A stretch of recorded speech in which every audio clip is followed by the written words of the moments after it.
I've been trading for 14 years, made $4.5 million in profit. $2.5 million of that I made this year in one payout, which was the largest payout in prop firm history. And I'm gonna compress 14 years of brutal trading lessons into this one video. All right, so lesson number one is overcomplicating strategies. The number one reason 90% of traders fail has nothing to do with strategy. Nearly every profitable trader I know, including myself, started the same way. Drowning in indicators, trying every new system, convinced that complexity equals profits. And I spent my first 3 years collecting strategies like Pokemon cards. The result, though, was consistent losses and complete confusion. And here's what I learned the hard way. So more tools create more confusion and not clarity. I once had dozens of indicators on my chart and I couldn't even see price. So the majority of indicators out there are just based on price itself. So what I had to learn over time was if I just learned how to read price without the indicators, then I didn't need the indicator. Price itself is going to tell you where the market's going to go. It's giving you the story. And a lot of the indicators out there are just lagging derivatives of price. You guys can ask any profitable trader out there and they'll tell you the same thing, that less is more. So the strategy that made me the most amount of money has 0 indicators, just a couple lines on a chart, a couple rectangles, maybe a Fibonacci tool, and just key levels where I expect the markets to react from. The market is already telling you everything that you need to know if you stop drowning in the noise. And this isn't just theory, this is what actually works after 14 years of trial and error. Now, you guys have probably heard everybody talking about system hopping when you first get into the markets. I want to put emphasis on the fact that you only need to master one before you try and learn another. And I didn't become profitable until I focused on just one strategy. You guys can go online right now and find 10 different strategies taught by 20 different people, and they're all teaching it differently. The key is that you stick with one long enough to find out if it actually has an edge or not. And even after all that, the biggest lever that you can pull when it comes to profitability is not your strategy. It's your risk management, your trade management, and your psychology. You could have a below average strategy, but if you have really great risk management, really great trade management, and really great psychology, you can turn that average strategy into a winner. Now, is it boring? Maybe. But is it profitable? Absolutely. The traders who commit to one approach always outperform the system hoppers. But even with the perfect, simple strategy, most traders still fail because of this one critical mistake that has nothing to do with entries. If you want to see exactly what my simple, high probability setups look like in real time, I put together a free black book with my top 3 entry models. These are the exact strategies I use to break the world record payout at Apex and make millions of dollars. And the best part is, it's completely free. It's in the description below. Grab it when you get a chance. But here's the thing, even with perfect entries, most traders still fail because of this one critical mistake, which is lesson number 2, poor risk management and stop loss discipline. This single rule has saved me over $100,000 in losses. Most traders think risk management is boring until they blow their account. I learned this lesson when I lost 60% of my capital in 1 week because I knew the market would turn around. Spoiler alert, it didn't. And every blown account has the same story. Ignored risk management. So here's the math that changed everything. So you never want to risk more than 1 to 2% of your capital per trade. And everybody always talks about this, but why is that? So for me, position size matters way more than your entry timing and strategy. Trading is just a game of numbers and you need to play the game as it's been designed. It's probably the only gambling-esque game where you can set your own odds. So if you're aiming for a 1 to 2 or a 1 to 3, you only need to have a 30 to 40% win rate in order to become profitable. But let's say if you're risking more than 1 or 2% of your account on that specific trade, if you go into a drawdown, it's going to take you a long time to get out of. And not only that, but if you lose 50% of your account, you now have to make 100% to get back to break even. Now, if you guys have been following me for a while, there's something that I like to do just to visualize my capital and my bankroll. And that's having poker chips on my desk. So with the 1 to 2% rule, let's say if I only want to draw down max 20 to 25% of my account, that means I only have 20 to 25 chips that I'm allowed to trade with. Now, you will go through losing streaks and you will have periods where you're going to lose 3, 4, maybe 5 trades in a row. But let's say if you started risking more than 1 to 2% and now your chips are cut in half essentially. And instead of having 20 to 25 chips, you now only have 10. Now, if you've ever been to a casino or you're just trying to manage your bankroll, you know how stressful it can be once your chips start dwindling. As an amateur, everything changes about your trading. You start making poor decisions, you start trying to double down to make it back, and in general, it's just not a good place to be in. Now, compare that to another player at the table who has a large stack of chips. They can make proper decisions because they honestly don't care about that next hand that they might lose. And it's the same thing with position sizing. If you're taking positions and you're finding yourself making poor decisions, or you feel like you're about to make poor decisions,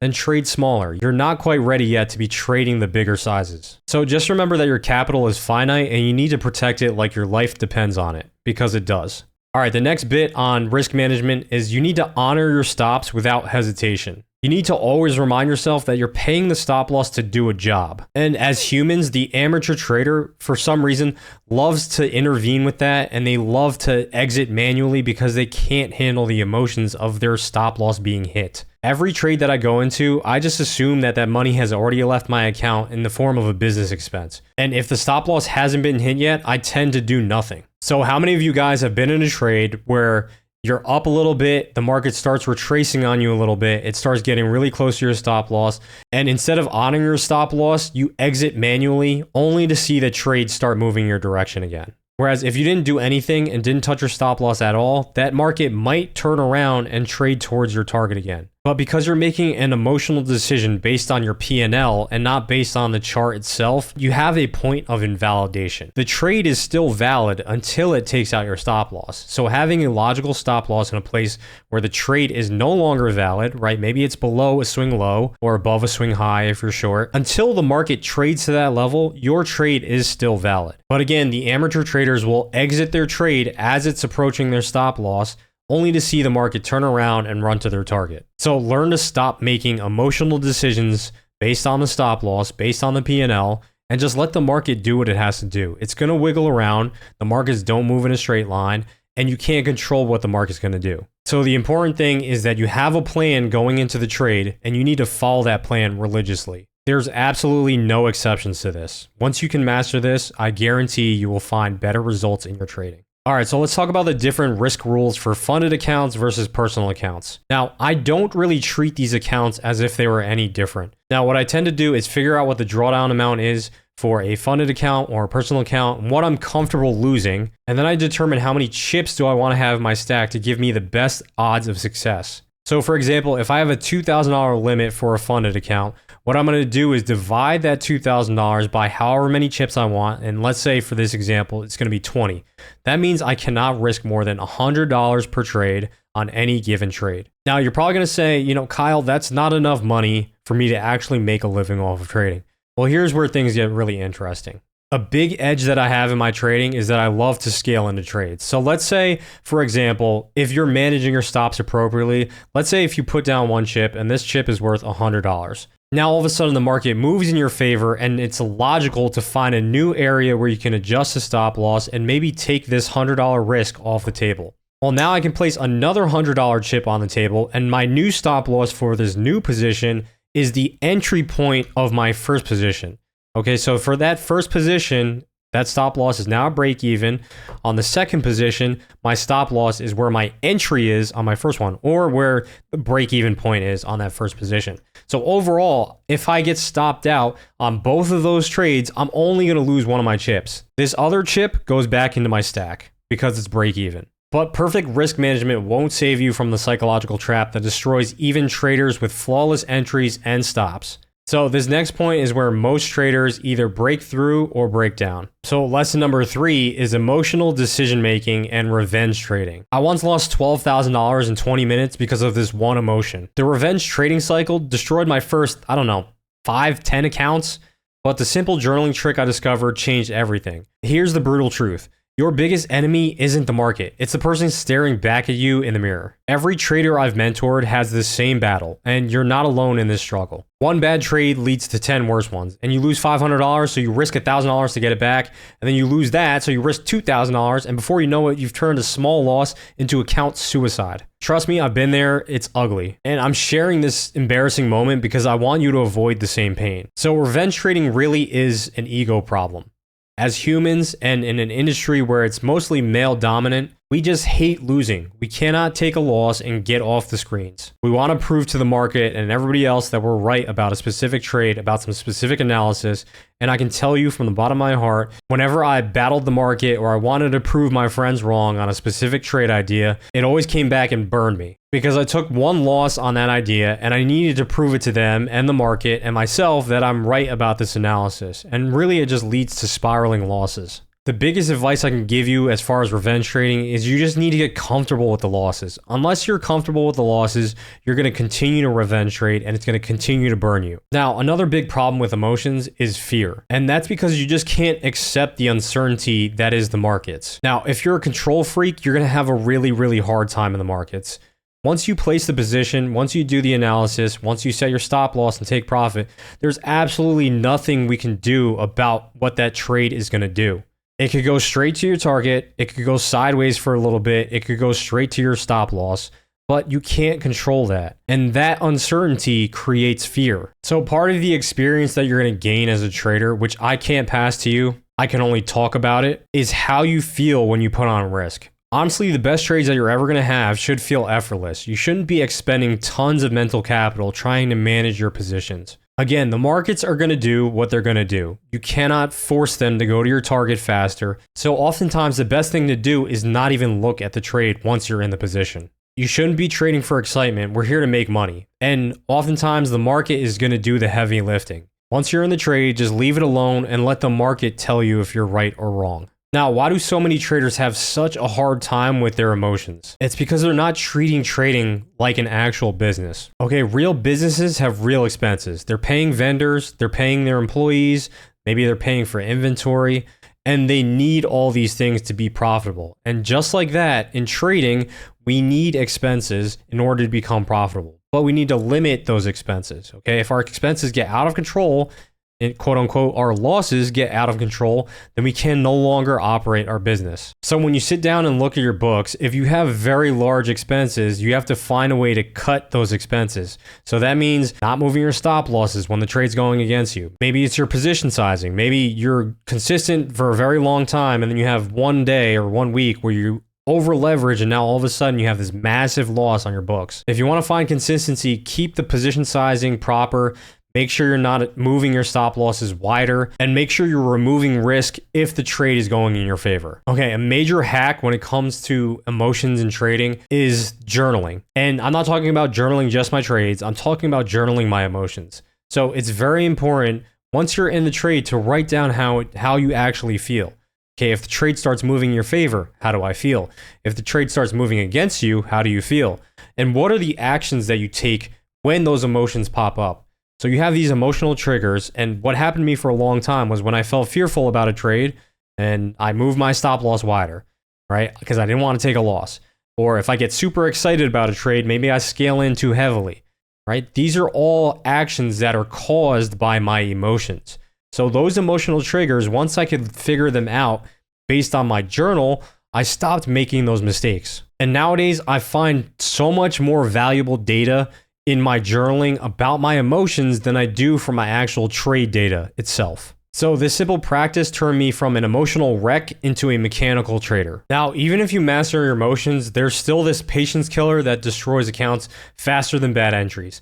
And most traders don't even realize they're doing it, which is lesson number 4, lack of patience and discipline. The market rewards those who wait, but punishes those who chase. In my 14 years of trading, I've seen countless amateurs jump into trades too early or exit prematurely due to impatience. The market doesn't care about your bills, your timeline, or your need for action. It moves on its own schedule. And after 14 years, I can tell you with certainty that patience is the ultimate edge. Now, over trading will kill your account faster than bad entries. Some days there's no good setups, and that's okay. Getting paid to do nothing is still getting paid. But the best traders are comfortable with boredom. Not only do you need patience in waiting for the right setup, but once you're in the trade, there's nothing we can do about that trade. We need to wait patiently to see if the market is going to agree with us or not. And I'm sure you guys have heard the saying before, but you don't want to destroy your account from death by 1,000 cuts. And that's essentially what I did for many, many years. So I would enter an initial trade, and maybe if the market went against me, I would close that initial trade, enter in the opposite direction, and then I would get stopped out because it was going my initial direction. I would get back in it, and it was just back and forth, back and forth, back and forth, and I was taking these small paper cuts. They would never be 1R losses, but they would add up over time because I just didn't have the patience to let that initial position do its thing, right? The market is going to wiggle around. Right? The market does not go in a straight line. As much as we like to believe that it does, you know, there's those very one-off trades where you enter and it goes straight to your take profit. But what about the trades where you enter and then the next 15-minute candle maybe goes in your direction, and the next 15-minute candle after that goes against you, and you're back at break even. And if you just exited or flipped bias, you would take a loss on that specific trade. Whereas if you just entered that first position and didn't do anything, maybe by the end of the day, it's going to reach your take profit level. And this just came from realization where I was going back through my trades, and some of my trades I had were swing trades. Okay, so I planned a trade on the 4-hour time frame, but then every 15 minutes I was changing my ideas, going back and forth. Once I was long, I would go short once the market went against me and it looked like it was about to turn around, only for the market to slowly drift higher and higher towards my target. And in that whole time period, maybe it was a 2-week swing trade, right? It took 2 weeks to get to that target. I was in 500 different trades, taking losses on every single direction, when if I just placed that one position and left it alone, did something else with my life, went outside, touched grass, went to the beach, did anything other than stare at the chart, I would be a profitable trader. And every profitable trader I know has mastered the art of doing nothing. Now, your trade exits. Okay, everyone says to hold your winners and cut your losers, but most people do the opposite. We're wired to take small profits because it feels good and then hold on to losses, hoping they're going to turn around because we don't want to be wrong. So big winners are rare. So when you get one, you need to make sure you let it run. Now, I have this very simple rule. If I enter a trade where my stop loss is 1R and I'm targeting 3R, I do absolutely nothing to that trade unless it's up 1R at least. If it's trading towards my stop loss, I don't do anything, because I have had trades where it's gotten very, very close to my stop loss, turn around and hit full TP. But that's because I am so comfortable with the risk that I put on and the exit that I am trying to plan. So when it comes to my exit, I tend to do nothing. If it's under 1R profit, so let's say if you enter a trade and it's up half an R, I don't do anything because I need to be able to have those winners pay for the losers. If you are not maximizing on the winning trades where you're getting 2, 3R, 4R multiples, okay, so your average loss should be, let's say 1R. Your average loss, $100. Your average win, however, should be $200, $300, $400, $500. As you guys can see here, this is my record over the past week. All my losses are extremely small, yet all my winners are a large multiple of that. So if I go on a losing streak, I could lose 5, 10 trades in a row and I would still be up. But even the most patient, disciplined trader can still fail because of these mental barriers that most people don't even know exist. And I'm about to show you how to overcome them. Now, if you're serious about putting all this together into a complete system, I have something special for you. The Trading Apprentice is my comprehensive mentorship where I show you exactly how to apply these principles on live funded accounts. You get the strategy, the psychology, coaching, live trade reviews, and direct access to me. This isn't theory, it's the exact system I use to trade millions in prop firm capital. My students are getting funded and making consistent withdrawals using these methods. It's not for everyone, but if you're ready to stop making these mistakes and start getting consistent results, check it out in the description. But first, let me show you the mental barriers that trip up even the most disciplined traders. Lesson number 5, mental barriers and external distractions. Trading while working a 9-to-5 nearly destroyed my marriage. The mental game separates profitable traders from everyone else, and I used to check charts during meetings, trade from bathroom stalls, and argue with my wife about missing the move. It was chaos disguised as dedication. Now, I'm sharing this embarrassing truth because I want you to learn from my mistakes and not repeat them. A lot of traders have a focus problem. So now I have specific trading hours where I'm 100% focused. No phone calls, no emails, no distractions. And when you're working a 9-to-5 job, that is very, very difficult to do. You're distracted by all these different things going on, and it's very hard to put your attention and focus into trading, which requires almost 100% of your attention at times. Or at least that's what I thought. So unless you know somebody that's a full-time trader, this idea that we need to be glued in front of the charts 24 hours a day in order to become a full-time trader, that is just not true whatsoever. Now, when I'm talking about focus, is I'm only talking about for a very specific amount of time. So when you sit down and do your analysis at night, you need 100% focus. And then when it comes time for you to execute, that's when you need focus as well. But once you're in the trade and you've set your parameters, you have your entry, you have your stop loss, you have your take profit, there's really not much else you can do. You have to let the trade do what it's going to do. And I thought that putting more and more focus into those specific trades would give me results, when in fact it did the opposite. I was more distracted at work, I was more distracted on the charts, and I just was not making proper decisions. So as you can imagine, when you're working a regular job and you're putting all this extra effort into the markets, it does not give you better results. And I only noticed this when I sat down and took a good hard look at what gave me results in trading. Some of the best trades that I had was when I set my trade and didn't do anything. Okay, so many traders out there have a focus problem where they're putting too much focus on the markets. Outside of your analysis and your execution, we really can't do anything. So what allowed me to leave my job initially was focusing on the style of trading that fit my current lifestyle, because I could not be in front of the charts all the time. I had meetings. I could not focus on intraday entries and exits. So I went to swing trading. And with swing trading, I only needed to check my charts once every 4 hours. Now, with swing trading, it just gives you so much more time to make decisions. If you're swing trading, but then you're looking at the 5-minute or the 1-minute charts, you're doing it completely wrong. Place a trade on a 4-hour time frame and don't look at it again for another 4 hours. Maybe don't even look at it again for another 8 hours. So if you go through your data and you look at your trade journal, if you place a 4-hour trade, you have to study how long it's going to take for that trade to possibly pan out. It might take 16, 20, 24, 30 hours plus before it starts really moving in your favor. So you don't need to quit your job to trade successfully. And my most profitable students trade probably 90 minutes a day.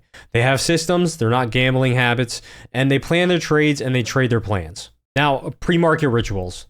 I spend 15 minutes almost every morning meditating and going over my plan, checking my emotional state, and settling my intentions. So this simple routine has prevented countless emotional trades, because I'm aware of what I'm doing every single day. And after 14 years, I can tell you that preparation beats talent every single time. Now, those are the 5 core mistakes, but there are 3 advanced traps that even experienced traders fall into.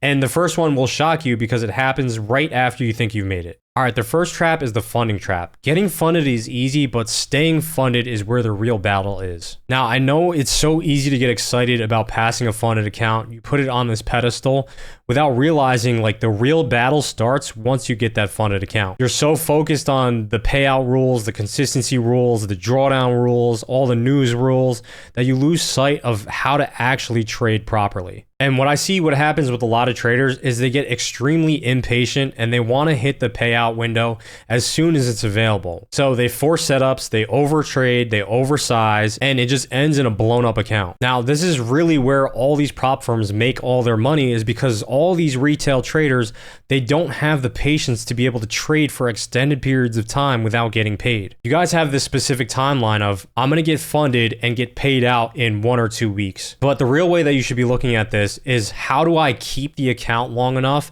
and how do I scale my capital? So maybe it's a money thing. If you have a 100K account and you're making $1,000, $2,000, and you're not realizing like, hey, this money isn't really changing my life a whole lot, you need to realize like scaling your capital to a certain point where making that $1,000 or $2,000 across 5, 6, 7, 8 accounts is now changing your lifestyle. So just think of it like this. It's all a numbers and percentage game. If you can make 1% on a 100K account, imagine what that 1% is going to look like when you're managing 500K or $1 million in funded capital. You're making 5 to 10 times as much with the same exact trades. So you need to be able to protect the accounts and scale the capital. If you're consistently blowing up your accounts, you can never scale your capital properly. Funded accounts are precious, so treat them like the rare opportunity that they are. You don't want to have to blow up your account and go through the long, drawn-out process of getting funded again, because during that evaluation phase, you are not making any money. And the time that it takes to get funded again, you could have been making real money if you had just kept the funded account. But before you get funded, there's this one trap that keeps traders broke and searching forever, and it nearly cost me almost $50,000. And that is the information overload problem. So every trader out there, at least the ones that haven't consistently made it yet and realize this,